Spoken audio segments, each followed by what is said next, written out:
So south కొరియాలో ఒక దేవుని సేవకుడి గురించి మనం ఎప్పుడు కూడా వింటూ ఉంటాం.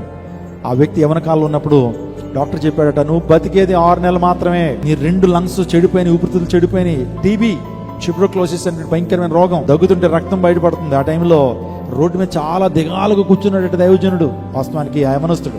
ఆ సందర్భంలో రోడ్డు మీద ఉన్న ఒక చిన్న పాప, సండే స్కూల్ పాప, అంకుల్ ఒక విషయం చెప్పాలందట.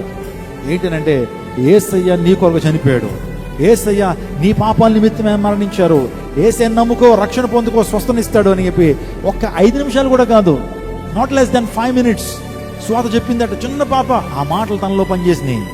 ఆ మాట తన చిన్నదే కానీ ప్రపంచాన్ని ప్రభావితం చేసిన గొప్ప దేవుని సేవకుని రక్షించగలిగింది ఆ చిన్న పాప. ఆ మాటలు విని యేసు ప్రభువుని విశ్వాసం ఉంచాడట. దేవుడు సంపూర్ణ స్వస్థత, ట్యూబర్క్లోసిస్, టీబీ మీద ఆ వ్యక్తికి అనుగ్రహించాడు. ఆ తర్వాత మారు మనసు పొందాడు, రక్షణ పొందాడు, దేవుని విశ్వాసం ఉంచాడు. ఆ సౌత్ కొరియాలో ఒక మందిరాన్ని ప్రారంభించాడు. ఆ మందిరంలో ఇప్పటికీ ప్రతి ఆదివారం కూడా 8 లక్షల మంది ప్రజలు ప్రతి ఆదివారం కూడా దేవుని ఆరాధన చేస్తారు. ప్రైజ్ కూడా హల్లెలూయా.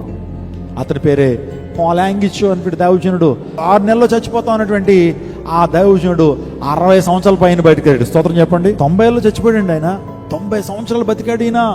డాక్టర్ గారు చెప్పారు, నీ ఊపిరితిత్తులు లేవయ్యా, ఊపిరితిత్తులు అన్ని కూడా ఇన్ఫెక్షన్తో ఉన్నాయి, మొత్తం లంగ్స్ అన్ని కూడా పాడైపోయినాయి, బతకో, గాలి పీల్చుకోవడం కూడా అసాధ్యం అని చెప్పినటువంటి ఆ వ్యక్తి జీవితాన్ని దేవుడు మార్చి 90 సంవత్సరాలు దేవుడు బతికింపజేసి ఆయుష్తో నింపాడు.